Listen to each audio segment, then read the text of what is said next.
पाकिस्तान की सरकार इन दिनों इस्लाम के नाम पर अपने फायदे के लिए मुसलमानों तक पर गोली चलाने को तैयार है। ऐसा हम इसलिए कह रहे हैं क्योंकि पाकिस्तान ने हाल ही में एक कट्टरपंथी धार्मिक पार्टी टीएलपी यानी तहरीक लब्बैक पाकिस्तान के समर्थकों पर न सिर्फ गोलियां चलाई बल्कि अब प्रतिबंध लगाने की भी तैयारी में है। सवाल यही है कि आखिर क्यों पाकिस्तान ने ऐसा क्यों किया।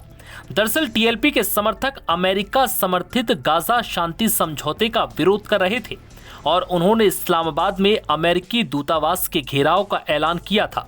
इसके लिए हजारों की संख्या में टीएलपी के समर्थक लाहौर से इस्लामाबाद की ओर कूच कर रहे थे, लेकिन उन्हें रास्ते में ही रोक लिया गया। इस दौरान पुलिस ने प्रदर्शनकारियों पर फायरिंग शुरू कर दी, जिसमें टीएलपी के प्रमुख मौलाना साद रिजवी को भी गोली लगी। और ये सब ट्रंप को खुश करने के लिए किया गया, क्योंकि पाकिस्तान नहीं चाहता कि किसी भी हाल में ट्रंप पाकिस्तान से नाराज हो। अब ये समझ लीजिए कि टीएलपी विरोध क्यों कर रही है। अमेरिका के राष्ट्रपति डोनाल्ड ट्रंप ने 29 सितंबर को एक 20 सूत्रीय योजना का अनावरण किया, जिसमें इजरायली प्रधानमंत्री बेंजामिन नेतन्याहू भी उनके साथ मौजूद थे। इस योजना का उद्देश्य गाजा पर इजरायल के 2 साल से चल रहे युद्ध को समाप्त करना था। इस योजना को बाद में 13 अक्टूबर को पाकिस्तान समेत कई देशों ने समर्थन दिया। इसमें यह शर्त रखी गई कि युद्ध को समाप्त करना होगा।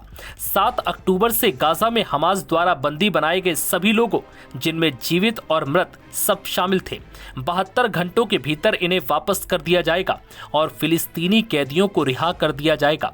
योजना में यह भी कहा गया था कि गाजा पट्टी पर अस्थायी रूप से एक फिलिस्तीनी तकनीकी सरकार का शासन होगा, जिनमें हमास की कोई भूमिका नहीं होगी और इजराइल गाजा पर कब्जा नहीं करेगा।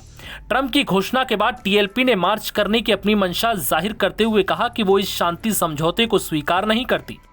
पार्टी ने शांति समझौते को फिलिस्तीनी लोगों को अधीन करने की साजिश बताया। टीएलपी और उसके प्रमुख साद हुसैन रिजवी के अनुसार अल अक्सा गाजा मार्च 10 अक्टूबर को पार्टी के गढ़ लाहौर से शुरू होने वाला था। इसका उद्देश्य लाहौर में राजधानी इस्लामाबाद की ओर मुख्य राष्ट्रीय राजमार्ग पर मार्च करना था, जहां पार्टी अमेरिकी दूतावास के बाहर प्रदर्शन करने वाली थी और पाकिस्तान की शहबाज सरकार ऐसा बिल्कुल नहीं चाहती थी। दरअसल पाकिस्तान और अमेरिका में गजब की दोस्ती देखी जा रही है। अमेरिकी राष्ट्रपति डोनाल्ड ट्रंप पाकिस्तान की शान में कसीदे पढ़ रहे हैं। वो कई मौकों पर पाकिस्तानी सेना प्रमुख फील्ड मार्शल असीम मुनीर और प्रधानमंत्री शहबाज शरीफ की तारीफ कर चुके हैं। ऐसे में अगर टीएलपी इस्लामाबाद में अमेरिकी दूतावास का घेराव करती और अगर मामला बिगड़ जाता तो इसका असर अमेरिका पाकिस्तान संबंधों पर पड़ता। दूसरी ओर टीएलपी के इस्लामी एजेंडे से पाकिस्तान को उतना फायदा नहीं है जितना अमेरिका के करीब चिपके रहने से है। इस कारण शहबाज और मुनीर ने टीएलपी के खिलाफ कड़ी कार्रवाई का ये आदेश दिया था। नव भारत टाइम्स की रिपोर्ट।